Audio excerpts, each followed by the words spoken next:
Congress shall make no law respecting an establishment of religion, or prohibiting the free right thereof, or abridging the freedom of speech. This quote, this belief, this idea, was written hundreds of years ago by our founding fathers.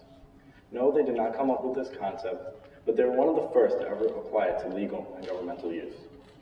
And no, I'm not here to give you a history lesson, but rather I'm here to talk about why free will and free thought isn't quite what it seems to be.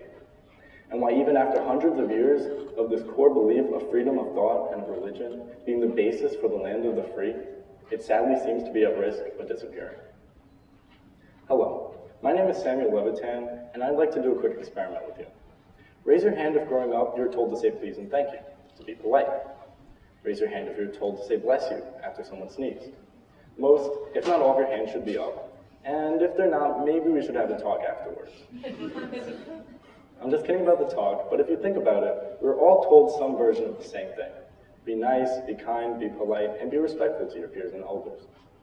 These are common rules we've been taught since a young age to make us better people, and hopefully, for the most part, we follow them. We follow them because these are rules that our parents have told us and their parents before them have told them.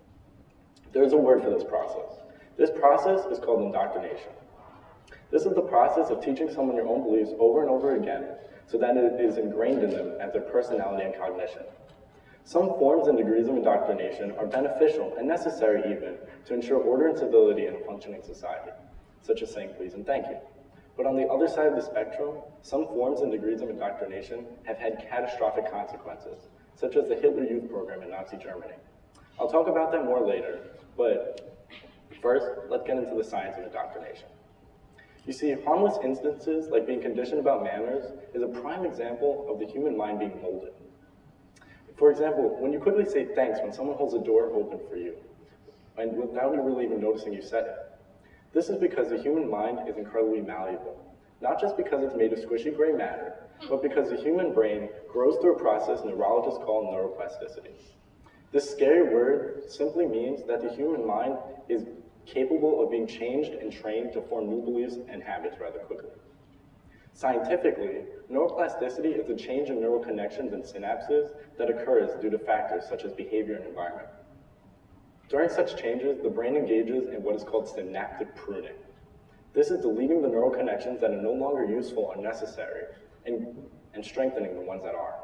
It's like when you have a way that you drive to work each morning, and then Google Maps or Waze shows you a better, quicker route that you like more, so you start driving that way and get used to it. Another term for this is your brain rewiring. If you think about it, your neurons are like wires that send messages back and forth to each other. Your brain is able to change them to make your life easier or better. Like a switchboard operator, your brain is able to change the way that your neurons fire, and in that, how they live and work. And yes, there are some ways that your brain can change itself under your control. But there are plenty of ways that your brain changes without you even acknowledging that's happening at all. This is where the concepts of free will and free thought are confused and at risk. Parents, grandparents, older siblings, and adults in this audience, you're the voice inside the ear of the younger generation. You are the one who children whose brains are most susceptible to being molded look up to and learn from. Look back at what I was saying before about the Hitler Youth Program in Nazi Germany. Why do you think it was so easy for Nazis and evil people to get children to support and carry out these despicable acts? Because these children were indoctrinated since birth. Their brains were sculpted and molded by the evil people that helped raise them. These children were not born hating, no child is. Rather, they were brainwashed. Now, you're probably sitting there thinking, of course I'd never indoctrinate my child to be a Nazi. And yes, I really hope not.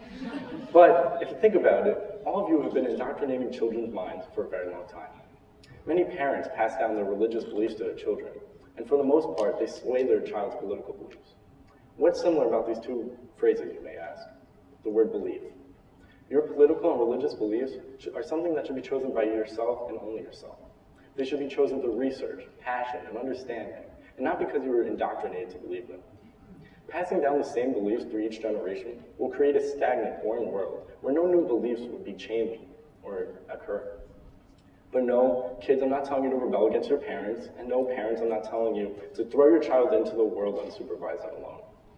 Indoctrinating your children to have similar beliefs as yourself is a common parenting practice that even my parents took part in. I'm just advocating that you allow your children to think a little more freely and avoid indoctrinating them as much as possible. Let your children think with guidelines and not restraints. In a time where everyone, politicians, media outlets, companies, parents, and other adults are trying hard to indoctrinate you and your children, it's more important now than ever to think freely and become your own person. In a time where everyone has access to the internet, giving everyone a voice, it is more important now than ever to use your brain, your and your children, use your brain, formulate your own beliefs, get all the facts before making a decision, and then formulate your own beliefs. And you must never underestimate the power of your own gut and self-intuition before making a decision. That's why it's so important to read, to travel, and to leave your comfort zone, to speak to people with different beliefs than yourself, so you can experience new experiences and beliefs, and get a better understanding of the world around you. You must learn to take in all the information that this huge world is providing and sort it out and make conclusions for yourself, and then formulate your own beliefs. In a time where everyone is trying to indoctrinate you, it's more important now than ever to become your own person and allow others to become theirs. In Ray Bradbury's book, Fahrenheit 451, the government controls what people are taught and how they think. They burn books and fill the citizens' minds with information that the government only wants them to know. Now, don't get your tinfoil hats ready just yet, but be wary of the politicians, media, companies, and so on, trying to indoctrinate you and your children. And they're fighting for control of your brain. Now, they don't have alien mind control technology or superpowers, but they have neuroplasticity on their side. They know how to use propaganda to rewire your brain so that you and your children support and buy from them.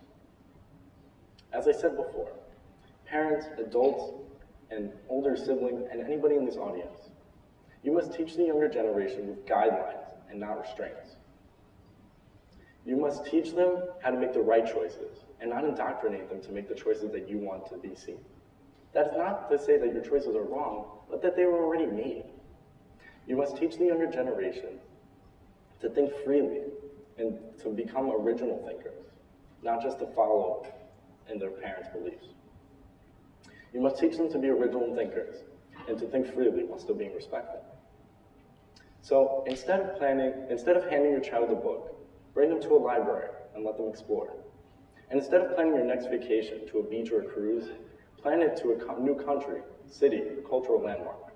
This is how you expose your children to this great big beautiful world in a safer manner. René Descartes, a French philosopher, mathematician, and scientist, once said, "Cogito ergo sum," which translated means, I think, therefore I am. So to truly be something in this world, to truly be a human, you must think. Thank you.